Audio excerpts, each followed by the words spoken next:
Bonjour à tous, merci de nous rejoindre dans l'actualité.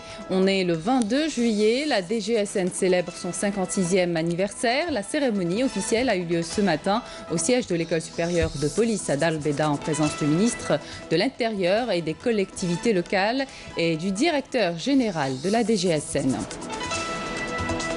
Dans l'actualité également, le développement local à Aflou, deuxième plus grande commune de la wilaya de l'Arwat. Elle est l'une des villes les plus importantes dans les hauts plateaux de par le nombre de ses habitants, mais aussi de par les investissements réalisés dans la région.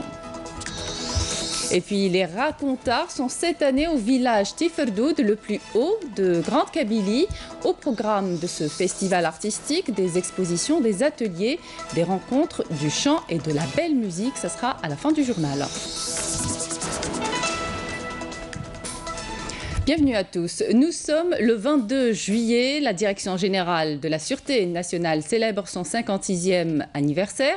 La cérémonie officielle a eu lieu ce matin au siège de l'École supérieure de police à Dar el Beida en présence du ministre de l'Intérieur, des collectivités locales Nordin Bedoui et du directeur général de la DGSN, le colonel Mustafa Lehbiri, des membres du gouvernement ainsi que des autorités civiles et militaires.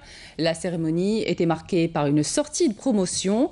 À cette occasion, le ministre de l'Intérieur, Nordin Bedoui, a insisté sur l'impératif de conjuguer les efforts entre les différents corps de sécurité pour garantir la stabilité du pays. Je vous invite à l'écouter.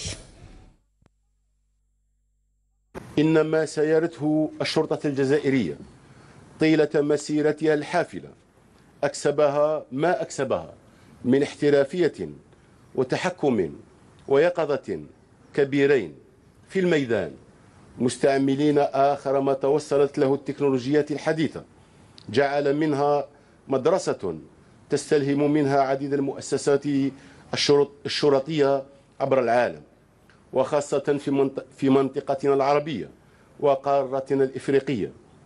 وأنا كل يقين على أنها ستعرف قفزة نوعية تحت قيادتها الجديدة التي شرفها فخامة رئيس الجمهورية السيد عبد العزيز بوتفليقة بهذه المهام. قيادة لا تعرف الكلل ولا الملل لبذل المزيد من الجهد لتطوير الشرطة الجزائرية والرفع من قدراتها، وهذا ليس بالمستحيل ما دام جهاز الأمن الوطني يسخر بخزان من الكفاءات والطاقات البشرية القادرة فعلا على رفع التحدي وتحقيق الأهداف المرجوة في سبيل بسط رسالة الأمن والأمان بمعية الأجهزة الأمنية الأخرى. Coopération à présent, le ministre des Finances, Abderrahmane Raouia, a reçu aujourd'hui le ministre d'État béninois chargé de la planification et du développement.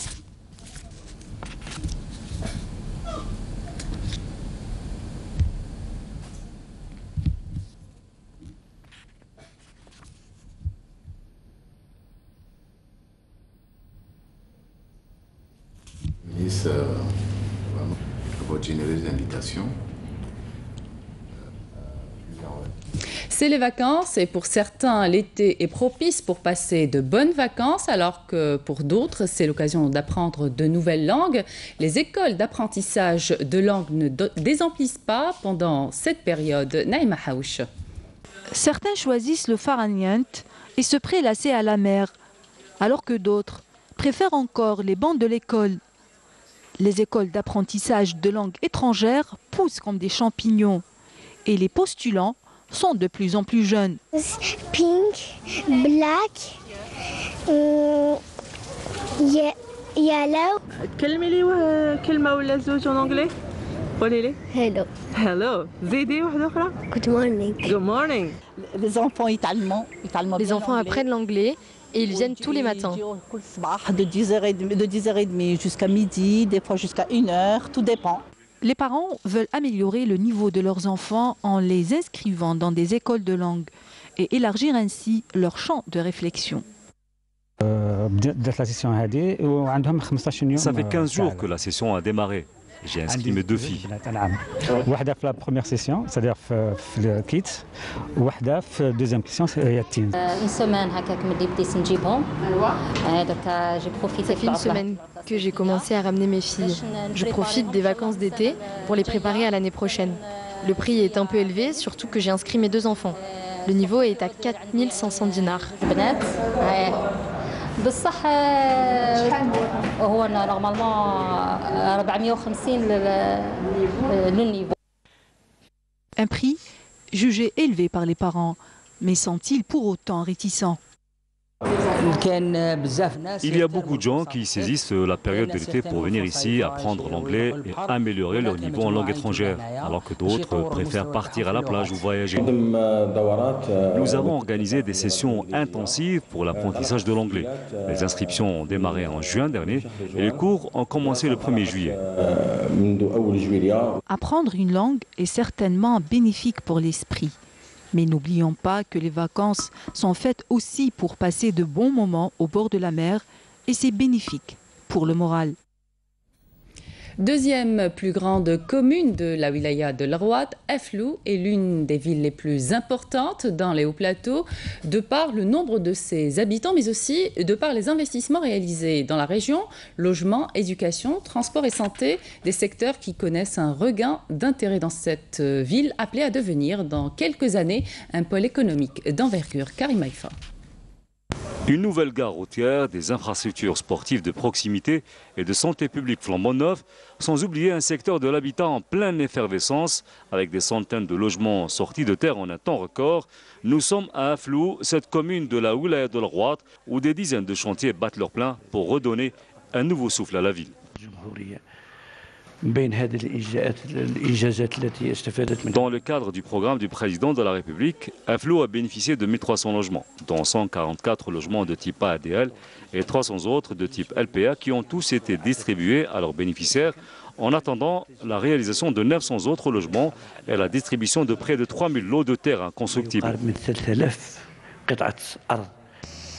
Logement, santé, éducation et transport, des secteurs vitaux pour cette région longtemps enclavée et qui aujourd'hui sort de sa torpeur grâce à des investissements publics et privés qui ont visiblement changé le quotidien des habitants d'Aflou. Ces dernières années, notre commune s'est vraiment développée, notamment en matière de logement. L'État a fait son travail et son devoir. Malgré cela, il reste beaucoup à faire encore, car il y a un manque flagrant en infrastructures de base.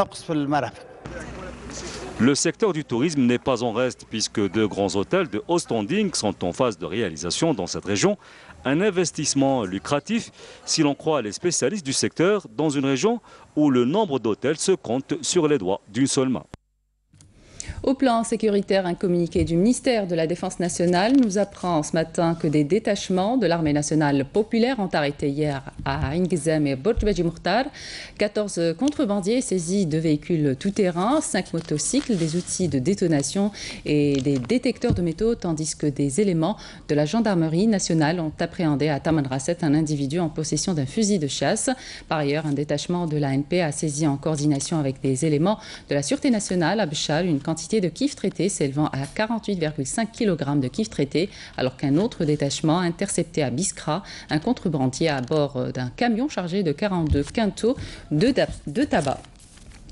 À l'étranger, des centaines d'hommes armés et civils évacués de la province de Quneitra dans le sud de la Syrie ont afflué hier dans les territoires du nord-ouest du pays. Ces évacuations interviennent après l'annonce de la reddition des terroristes de la province en vertu d'un accord conclu avec la Russie. L'accord prévoit un cessez-le-feu, l'abandon par les terroristes de leur artillerie, le recours des institutions étatiques à Quneitra et le départ des éléments armés.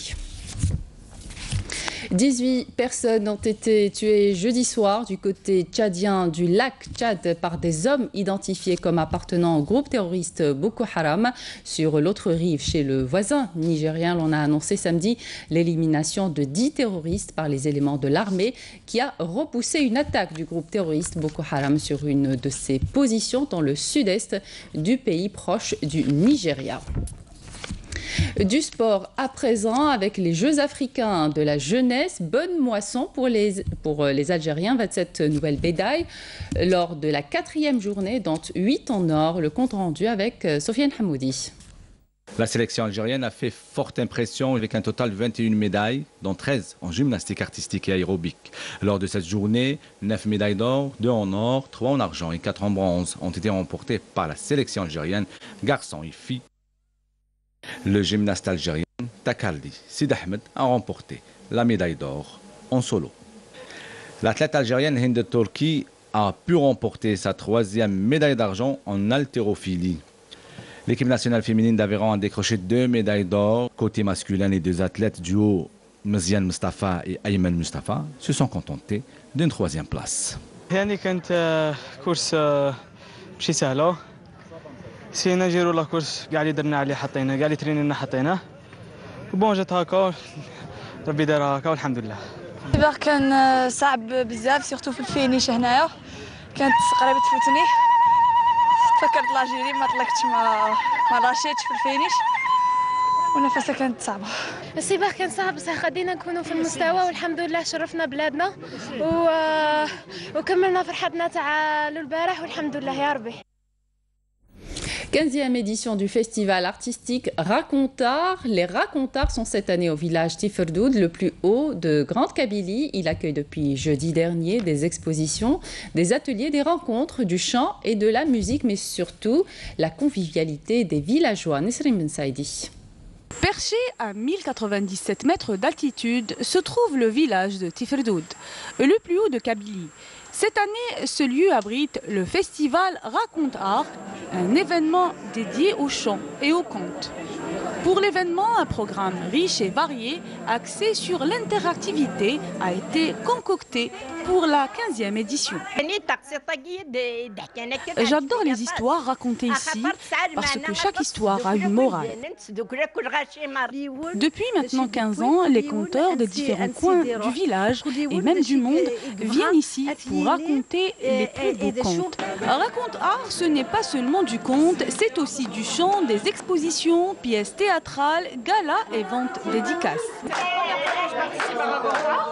Et en 3 jours, c'est beaucoup de rencontres, beaucoup d'organisations, et de joyeux moments dans une très belle ambiance. J'ai eu la chance personnelle d'intervenir dans un lieu historique, Tajmet de Tiferdoud, qui est un lieu vraiment magique.